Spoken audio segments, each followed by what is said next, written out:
Hello बच्चों, जैसा कि आज 16 फरवरी, अभी तक HSLC एग्ज़ाम के 3 सब्जेक्ट का एग्ज़ाम हो चुका है। अब नेक्स्ट एग्ज़ाम की बारी है मैथ्स। दिमाग में आते ही बच्चे बहुत कंफ्यूज हो जाते हैं कि क्या करें क्या ना करें। मैथ सॉल्व करने में ज़्यादा समय लगता है, मैथ समझ नहीं आता। तो आज का सेशन उन बच्चों के लिए है जिनको मैथ का एक तरह से कह सकते हैं कि फियर है, फोबिया है। आज हम मैथ्स का फोबिया दूर करेंगे। कुछ ऐसे छोटे छोटे ट्रिक्स हैं जिसको आप फॉलो अगर करते हैं तो गारंटी है कि आप ये HSLC क्लास 10 की मैथ्स का पेपर आसानी से सॉल्व कर सकते हैं। किसी ने कहा है, roots of education is bitter but the fruit is sweet. मतलब कि पढ़ाई शुरू में लगता है कि ये बहुत कड़वा है। सुबह उठना पड़ता है, रात को देर तक जगना पड़ता है, टीचर की डांट, पेरेंट्स की डांट, ये लगता है कि हम लोग किसी जेल की तरह ज़िंदगी जी रहे हैं। बट जब यही पढ़ाई से जब आपको लगाव हो जाता है, मोहब्बत हो जाती है, तो यही पढ़ाई आगे चल करके आपको शुरू में तो बिटर लग रहा है, लेकिन जब आप सक्सेसफुल बन जाओगे तब यही पढ़ाई आपको फ्रूट के जैसे स्वीट लगेगी। तो आशा है कि अब तक के सारे एग्ज़ाम आपके अच्छे गए होंगे और आने वाले एग्ज़ाम भी अच्छे ही जाएंगे। तो शुरू करते हैं कि कैसे हम मैथ्स को बड़ी आसानी से सॉल्व करें। किन क्वेश्चंस को स्पेशली मैं प्रिडिक्शन ही कहूँगा कि क्या प्रिडिक्ट है मेरा, कैसे आप इस स्टेप्स को फॉलो करके आप मैथ्स के पेपर को बड़ी आसानी से सॉल्व कर सके। तो मेरा सेशन उन बच्चों के लिए है जो एक तरह से बिल्कुल ही बहुत ही मैथ्स में वीक है। तो मेरा सुझाव यही है कि आप उन चैप्टर्स को टारगेट करो जो चैप्टर सबसे आसान है। उन चैप्टर्स को टारगेट करो जिनके क्वेश्चंस बड़े ही आसान हैं। तो उसके लिए पहले आप ब्लूप्रिंट समझ लो, किन चैप्टर से कितने नंबर के मार्क्स आ रहे हैं। So let's begin. तो सबसे पहले मैंने आज ये ब्लूप्रिंट निकाला सेवा के ऑफिशियल वेबसाइट से। तो यहाँ पे है जो चैप्टर रिविजनरी चैप्टर है, जो चैप्टर रिविजनरी है वहाँ से 6 नंबर के मार्क्स आ रहे हैं। तो रिविजनरी चैप्टर को आप स्पेशली फॉलो कर लो। चैप्टर नंबर 1 सिर्फ 5 मार्क्स के आ रहे हैं, तो 6 5 11 11 मार्क्स। इसके बाद आप ध्यान दे सकते हो जो थोड़े आसान चैप्टर है, चैप्टर कोऑर्डिनेट ज्योमेट्री, 7 नंबर यहाँ से। और इसके अलावा सर्कल, यहाँ से 6 नंबर आ रहा है। सर्कल भी चैप्टर टफ तो नहीं है, थ्योरम्स 2-3 हैं, मैं गाइड कर दूंगा कौन कौन थ्योरम्स स्पेशली आप देखोगे। इसके अलावा कंस्ट्रक्शन 4 नंबर यहाँ से।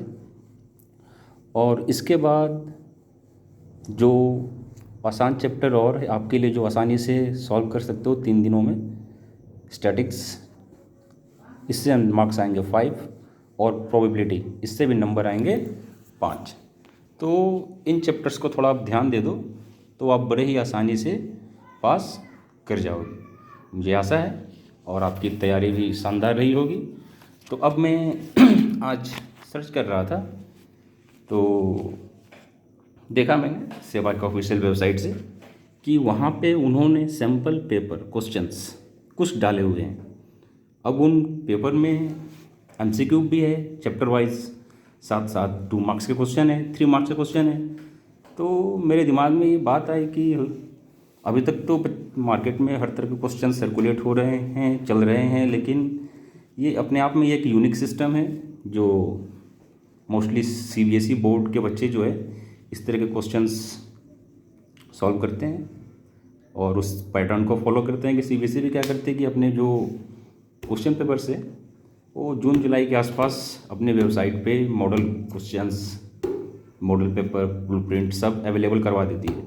बट सेवा में थोड़ा ये चलन नहीं है, लेकिन इस साल शायद सेवा ने भी कुछ अपने आप को मॉडिफाई किया है और उसी के आधार पे देख सकते हो यहाँ पे कि कैसे this is purely set of simple questions of class 10 mathematics course.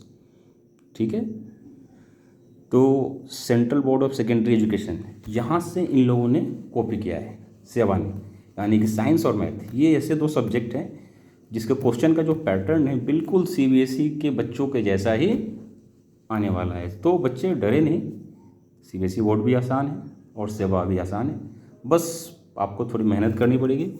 तो आज मैं यहाँ पे कुछ चैप्टर्स के एमसीक्यूज आपके सामने डिस्कस करता हूँ। जैसे कि चैप्टर नंबर 1 से कुछ एमसीक्यू यहाँ पे दे रखे हैं, आप देखो। 1 में LCM of 2 to the power q into 3 into 5 and 2 to the power 4 multiply 5 multiply 7। Options 40, 560, 1680 और 1120। तो यहाँ पे ऑप्शन नंबर जो है वो सी करेक्ट है। उसी तरह 2 HCF of 3 to the power 4, 2 to the power 4, 7 to the cube एंड 3 to the square into 5 into 7।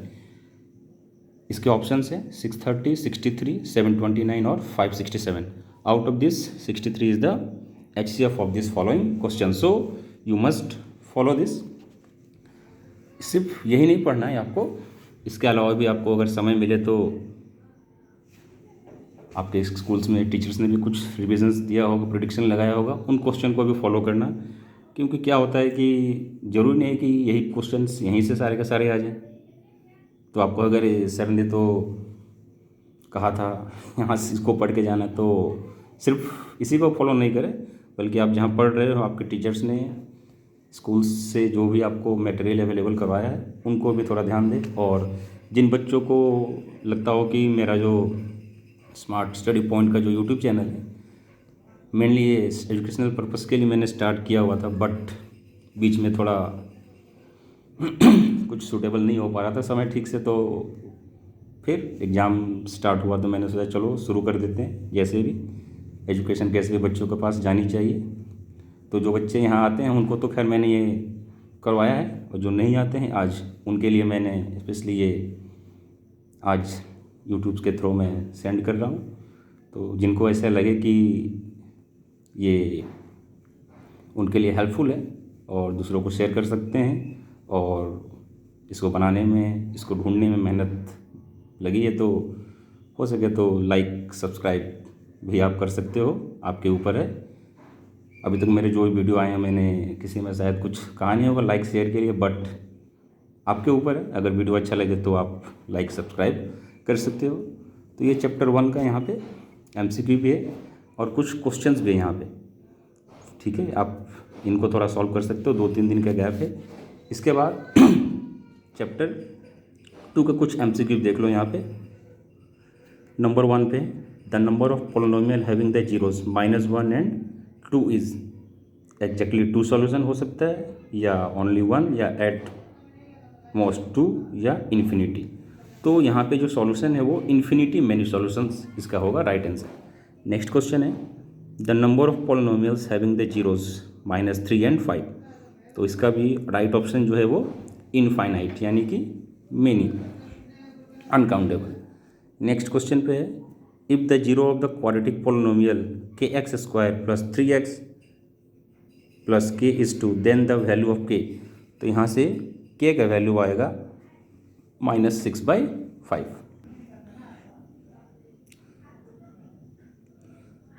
उसी तरह आगे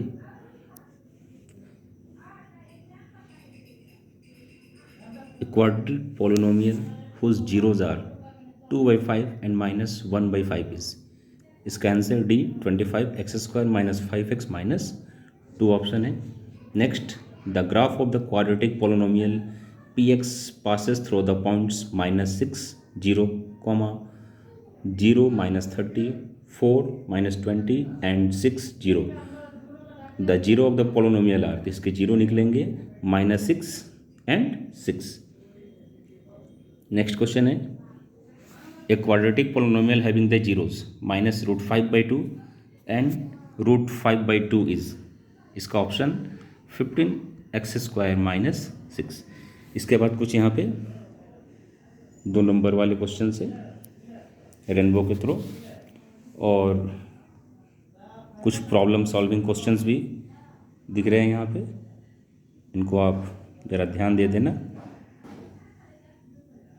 इसके बाद चैप्टर 3 से the solution of the pair of equation x plus Y equal to a plus B and ax minus B Y equal to a square minus B square. तो इसका answer C है, x equal to a and y equal to b। Next question है the pair of equation ax plus 2y equal to 9 and 3x plus by equal to 18 represent parallel lines where a b are integer. इसका option A B equal to 6। तो ये रहा chapter 3 से related जो MCQs हैं। यहाँ chapter 4 से related questions हैं MCQ में, 1 मार्क्स। इन्हें आप 1 बाय 1 सॉल्व कर लेना। मैंने हालांकि टिक कर दिया है। फिर चैप्टर 4 से रिलेटेड 2 नंबर के क्वेश्चंस, 3 नंबर के क्वेश्चंस। ये चैप्टर 5 से रिलेटेड क्वेश्चंस हैं MCQ में।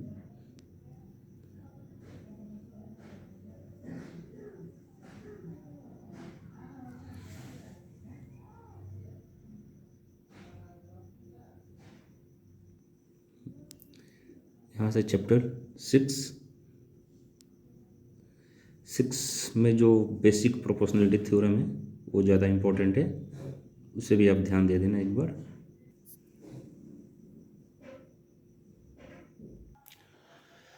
इसके अलावा यहाँ पे कुछ क्वेश्चंस सॉल्व किए थे जो अभी बोर्ड को इरेज नहीं किया है मैंने, वैसे ही है। इन्हें भी आप चाहो तो नोट कर सकते हो। और आगे की MCQs क्वेश्चंस कल के सेशन में देखता हूँ। थोड़ा समय की कमी है, अभी दूसरे बच्चों को भी अगले बैच में सॉल्व क्वेश्चंस कुछ करवाने हैं।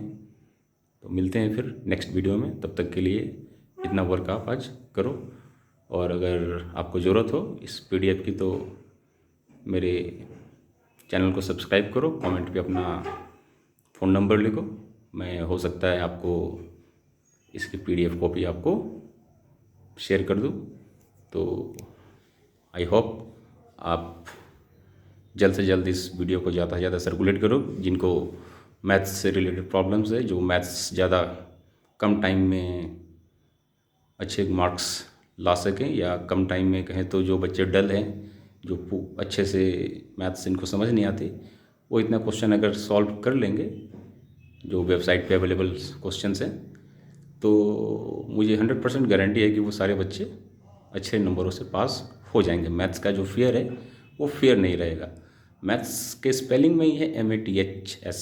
कहती है मैथ्स मेरी, A फॉर आत्मा तुझे हमेशा सताए। ठीक है, एक तो रील्स भी है ट्रेंड में, मैथ्स की आत्मा हर किसी को सताती है। देखा जाए तो मैथ्स देख कर बच्चे डरते हैं, बट मैथ का जो दूसरा पार्ट है, उसका जो दूसरा एब्रिविएशन कहें या फिर फुल फॉर्म, मेरी आत्मा तुझे हमेशा सताए थी पहले, बट अब उसको कह सकते हैं मेरी आत्मा तुझे हंसाए हमेशा। मैथ्स की जो आत्मा है, मेरी आत्मा तुझे हंसाए हमेशा। ठीक है, बस शब्दों का थोड़ा हेर फेर कर दिया मैंने। तो मैथ्स के लिए डरना नहीं। आई होप मैं जो क्वेश्चंस दे रहा हूँ इनको आप फॉलो करो। इसके अलावा आपके जो टीचर्स ने आपको गाइड किया हुआ है ऑलरेडी, उन्हें भी आप सॉल्व करो। अभी आपके पास समय है, आपके हाथ में जितना भी समय है आप उसको ज़्यादा से ज़्यादा यूटिलाइज़ करो, और I hope you will get your better marks in your exam. So always be happy and don't be hopeless, क्योंकि आशा जो है, उम्मीद हमेशा दिल में जगाए रखना चाहिए। तो चैनल को लाइक करें, सब्सक्राइब करें और दोस्तों में शेयर करें। जिनको भी PDF चाहिए तो सब्सक्राइब करके कमेंट बॉक्स में अपना नंबर लिख सकते हैं, मैं उन्हें जिसे समय मिलता है एक एक करके PDF में सेंड कर दूँगा। Okay, bye, thank you.